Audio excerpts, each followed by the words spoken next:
direspon oleh beberapa banyak pihak, termasuk kebijakan untuk meliburkan kampus sebagai bagian dari jaga jarak fisik. Libur dalam arti bukan untuk liburan, melainkan mengganti proses belajar yang biasanya dilakukan dengan cara konvensional diganti dengan belajar daring. Oleh karena itu, pendidikan bagian hal yang terpenting yang harus diperhatikan di tengah pandemi. Seperti Nelson Mandela pernah berkata, pendidikan adalah senjata paling ampuh yang bisa digunakan untuk mengubah dunia. Saya Lestari Simanjuntak, inilah kabar Lestari, kuliah dalam jaringan.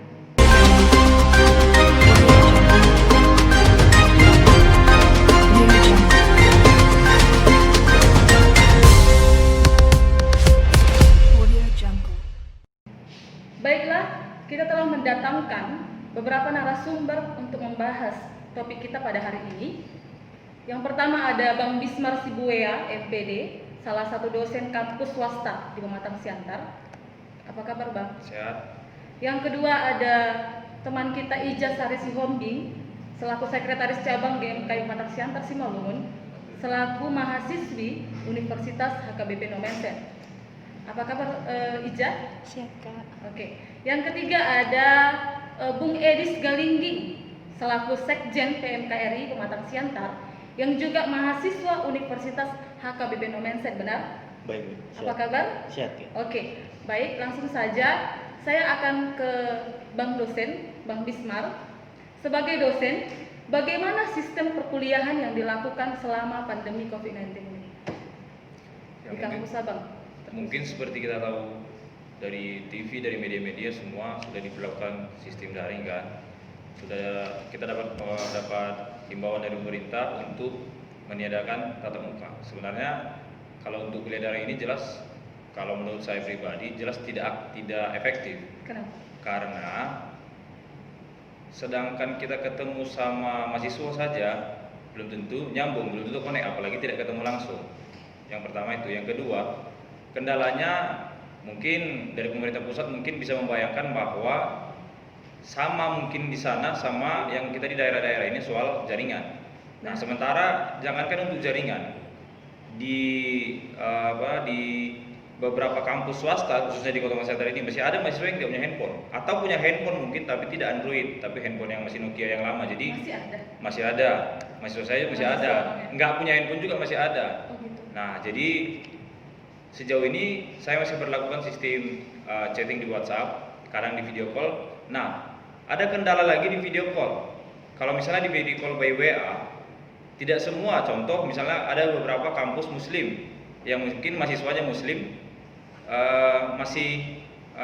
masih tabu bagi mereka video call mahasiswa sama dosen. Berarti video call itu kan? Ya, karena WhatsApp. Ya, WhatsApp. Berarti sama juga dengan Zoom sebenarnya.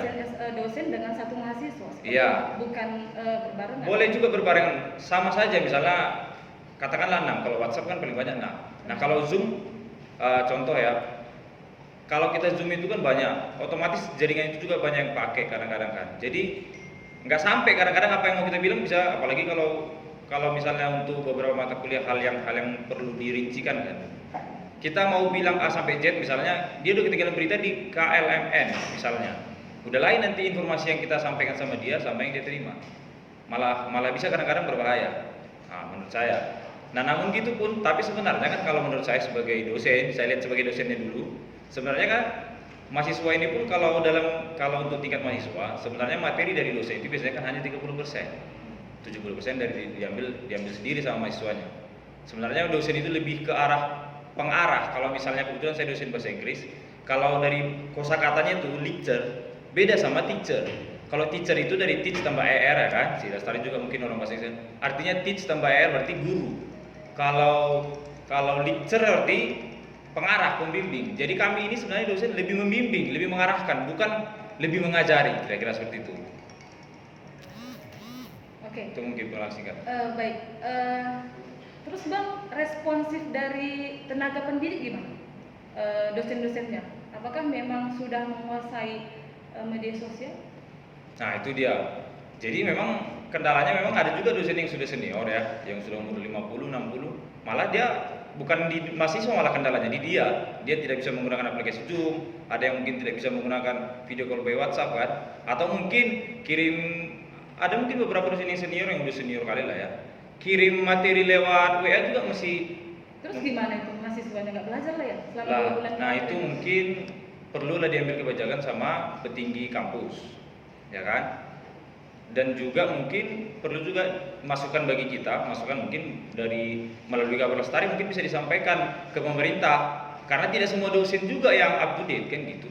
Nah, mungkin bisa masukan dari kita gitu. Oke, saya ke Ija ya. Ija, kamu selaku mahasiswa yang masih aktif dalam perkuliahan di kampus sampai saat ini ya. Bagaimana sistem perkuliahan dalam jaringan online? Apakah memang efektif? Baik, ketika ditanya apakah efektif atau tidak, mungkin semua mahasiswa bahkan dosen mengatakan tidak efektif seperti itu. Karena mahasiswa dan dosen saat ini juga masih meraba gitu, belum melek terhadap teknologi. Akibatnya proses pembelajaran gelabakan gitu.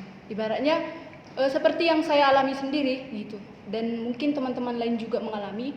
Bahkan ketika kuliah saja hanya menggunakan WA gitu. Itu pun sebagian dari dosen masih meraba-raba memakai aplikasi WA gitu. Apalagi dengan aplikasi Tidak Zoom. memakai platform yang lain, misalnya Zoom. Oh, untuk saat Atau ini Classroom? mungkin kalau yang saya alami tidak gitu. Karena memakai WA aja jarang gitu. Bahkan hanya sekedar Ija jurusan absen apa? gitu. Ija Jurusan apa? PPKN. Oh gitu. Mungkin salah satu kendalanya karena dosennya juga sudah bisa dikatakan tua gitu, yang tidak melek lagi terhadap teknologi gitu. Jadi kendalanya ya mahasiswa hanya sekedar hadir untuk mengabsen seperti itu. Bahkan diberikan materi, dikerjakan dan hanya seperti itu gitu. Lalu yang Ija dapatkan selama 2 bulan terakhir ini gimana? Ya bisa dikatakan ketika bertatap muka mungkin mendapatkan 80%, kalau kita nilai 20% seperti Oh. itu. Perbedaannya memang ya sangat berbeda banget gitu. Oh, gitu. Oke, kan ini di rumah, belajarnya dari rumah. Lebih santai nggak kalau kuliah online ini? Ya kalau Santai atau gimana? ditanya santainya sangat santai. Gitu. Ya karena kita tidak bertemu lagi dan tidak pergi lagi ke kampus gitu. Dan bahkan bangun tidur bisa langsung buka HP dan kuliah gitu. Karena juga kan tidak menggunakan video call ataupun apa, mungkin nggak pala bagaimana penampilan kita, bukan seperti itu lagi. Bahkan baru bangun langsung megang HP bisa balas gitu. Jadi nggak ada lagi yang begitu ribet gitu. Jadi Komisi Perlindungan Indonesia atau KPAI menerima beberapa aduan terkait anak didik yang stres selama belajar online. Apakah ini terjadi juga di UHN? UHN ya, gelombang. Di UHN mungkin iya gitu. Karena kalau kami yang sudah semester tua mungkin tidak merasakan itu lagi, karena memang sudah lebih fokus ke skripsi seperti itu. Kalau adik-adik yang di bawah kami sering kudengar gitu, ibaratnya aduhan banyak kali tugas gitu, bahkan belum siap yang satu sudah dikasih lagi yang satu lagi seperti itu. Mungkin mereka juga kewalahan karena tugas, dikit-dikit tugas gitu. Karena ya dosen berpikir kan mereka bisa mengerjakan, udah santai kok perkuliahannya, jadi digenjot di tugas seperti itu. Oke, baik, saya ke Edis dulu ya, selaku Sekjen PMKRI, mahasiswa Universitas HKBP Mansur juga. Bung Edis, bagaimana menurut Bung sistem perkuliahan yang ideal di tengah pandemi COVID-19 saat ini? Yang ideal? Baik, terima kasih. Pertama kali saya ingin sampaikan kepada Kapolres Lestari, terima kasih atas waktu dan kesempatan Sama-sama. yang telah diberikan kepada kami narasumber untuk menjadi narasumber untuk pada siang hari ini. Ya, kalau berbicara tentang resiko daring ataupun dari jaringan untuk sistem kuliah online, ya kalau sebagai mahasiswa ini pasti ada kelebihan dan kekurangan. Itu yang paling utama, poin paling utama. Cuman ada juga kalau berbicara untuk akademiknya, dosen, yang pertama itu attitude seorang dosen itu tidak nampak lagi dari kuliah online. Itu yang pertama kekurangannya. Jadi kan kita sebagai mahasiswa, kita itu tidak bisa melihat lagi attitude dari dosen kita. Karena apa? Ya mayoritas dari contoh dari saya pribadi ya, sebagai mahasiswa manajemen, itu dominannya dosen itu lebih menggunakan WhatsApp gitu daripada Google Classroom WhatsApp ataupun yang jenis yang lainnya. Jadi kalau berbicara kelebihan juga, ya kalau secara kelebihan tentu yang paling utama itu secara teknologi mungkin. Di sini kan kita sebagai dosen juga, ya terutama dosen-dosen yang ada di kampus-kampus Pematang Siantar, bisa kita katakan itu dosennya itu masih kurang tentang paham teknologi gitu. Jadi artinya di sini memang ya seorang dosen itu akan dituntut lebih untuk memahami dunia teknologi.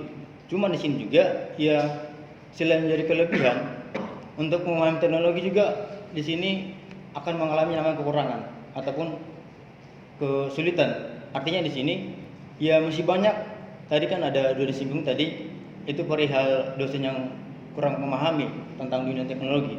Dan berbicara teknologi itu bisa kita lihat juga, oke, secara akses mungkin dari Indonesia Barat itu masih lebih dominan memahami ataupun mendapatkan akses internet. Tapi coba kita berpikir ke belakang gitu, Indonesia Timur gitu, masih banyak arah Indonesia Timur itu masih kesulitan dalam mengakses internet. Jadi kesulitannya di saya pribadi itu ya poin utamanya kan mengakses internetnya, mungkin itu paling utama.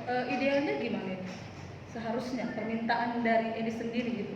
Kalau berbicara Supaya ideal ya, memang, oke, kita sepakat dengan kuliah online. Bagaimanapun kita harus sepakat itu, Iya, benar. dan tidak bisa kita hindari. Cuman dari pemerintah juga, terutama dari Kemendikbud, itu tidak ada semacam ketegasan tentang sistem kuliahnya. Coba kita lihat ya, sistem lebih condong di Pematang Siantar ataupun kampus-kampus lainnya, itu banyak menggunakan akses yang terlalu berlebihan gitu, terlalu banyak. Jadi yang sudah berlebihan bagaimana? tidak ada satu kesatuan gitu. Kalau bisa nanti, kalau dari Kemendikbud gitu, memberikan suatu sistem, oke, sistem perkuliahan yang baik itu adalah sistem Google Classroom. Maka ada suatu himbauan ataupun ketegasan dari pemerintah ya supaya mengintervensi pihak-pihak kampus supaya melakukan sistem kuliah itu secara Google Classroom. Sampai saat ini belum Sampai ada saat yang ini kan, terlihat ya? iya, himbauan dari pemerintah belum ada, ketegasan dari pemerintah. Paling utama dari Kemendikbud, itu saya rasa. Oke, saya ke Bang Bismar lagi ya. Apa untung dari kuliah online ini, Bang? Sebelum Abang jawab, setelah pesan-pesan berikut ini.